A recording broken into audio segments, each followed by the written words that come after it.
Edinburgh is a city famed for its beauty, its architecture, its history, pomp and splendour. Even one small part of this great city, known as the Old Town, is greatly steeped in historical fact.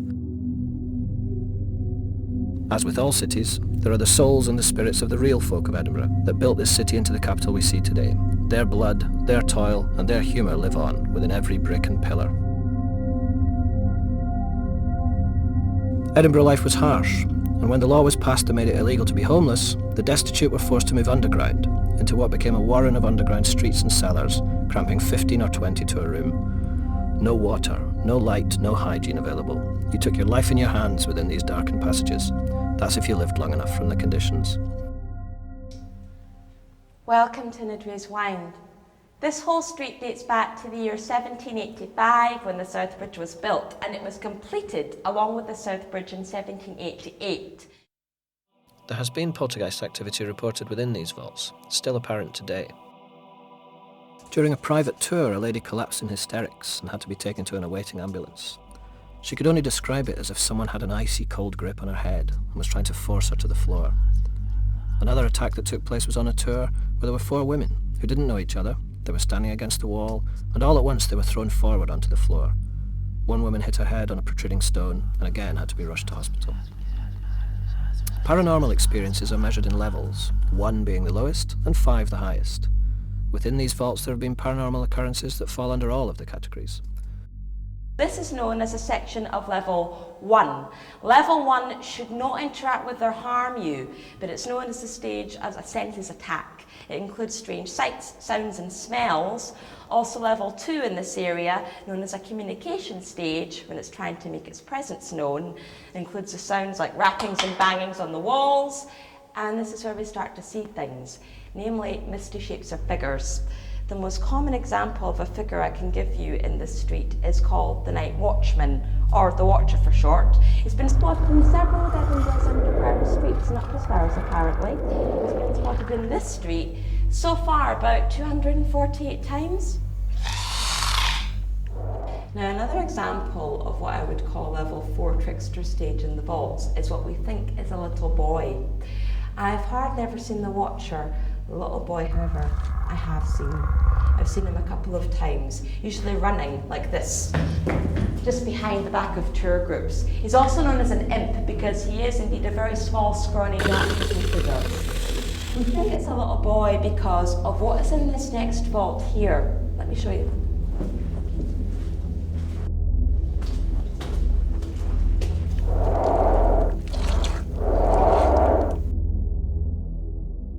Couple of centuries ago, if you were between the ages of 4 and 8, you could easily be made into a chimney sweep.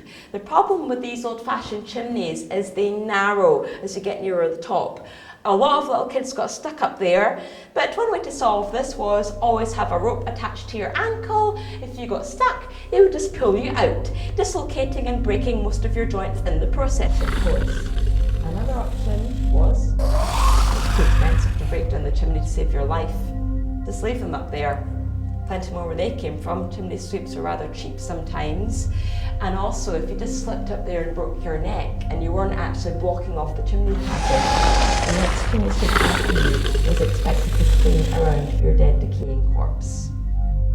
But like I said, little boy could only be at level 4. There's still level 5. Level 5 is the next vault I'm going to take you to. Don't forget to step, no stubbing of toes allowed.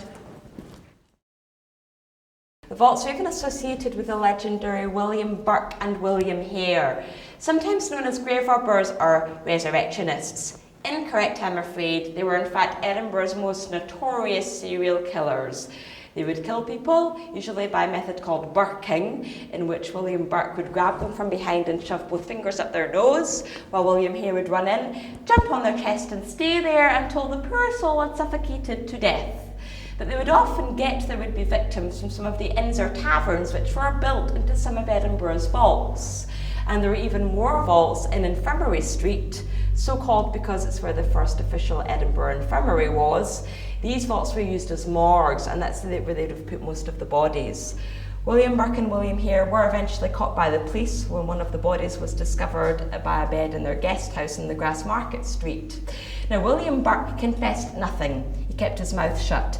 It was William Hare who said it was all Burke's idea. He killed the people, he sold the bodies, hang him. And so they did. On the 28th of January 1829, from the Lawn Market Street, in front of a screaming Edinburgh mob of over 20,000 people, which stretched from the Lawn Market Street near the castle all the way down to the Tronkirk by the South Bridge.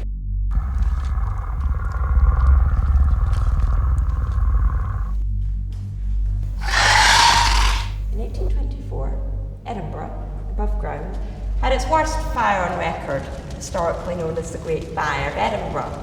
Buildings in the South Bridge, the Cowgate and the Royal Mile collapsed. It blocked off the street at both ends, so people in here were trapped, but they wouldn't have worried. The vaults are predominantly made of limestone. What happens when you get a fire above it? The heat they couldn't escape from. The heat just took its time, made its way slowly down through the walls and ceiling. They warmed up, there wasn't a thing they could do about it. But this is the largest vault, so it's slower to heat up. That's why most people congregated in here. Eventually, too many people. Suffocation was setting in, and I imagine somewhere in all the pushing and the shoving and the panic, someone must have slammed shut the big wooden door that would have been just there. Well done, fatal mistake.